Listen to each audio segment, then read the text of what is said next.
Ada video tutorial tak pasang, tak reti ni. Ada video tutorial dekat VTT kita, saya dah pin dah. Ataupun yang mana beli battery for capacity ni, korang akan dapat satu kotak macam ni. Okay, ada instruction dekat sini, korang boleh scan. Nanti ada video tutorial dekat sini. So senang, mudah untuk korang. Kalau korang ragu-ragu nak pasang sendiri, korang boleh bawa pergi kedai upah pasang guys. So untuk korang yang mana ada masalah bateri cepat habis, sampai bila guys korang nak kena tahan charge phone 4, 5, 6 kali sehari, nak kena bawa power bank sana sini, nak kena bawa charger berat-berat beg korang kan.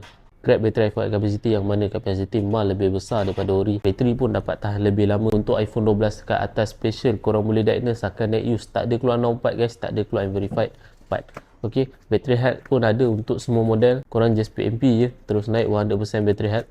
Anand Computer Info bagi 3 bulan warranty guys. Kalau ada apa-apa isu lepas korang pasang battery for capacity ni, korang contact kita, kita akan hantar bateri yang baru. Korang tak perlu nak keluar apa-apa cost untuk kita hantar bateri yang baru. Anand Computer Info akan tanggung cost postage untuk korang. Okay, so guys, battery for capacity ni pun dah terjual sebanyak 4,000 unit lebih kat TikTok Shop sahaja, tak termasuk dekat platform lain, tak termasuk yang walk-in dekat kedai.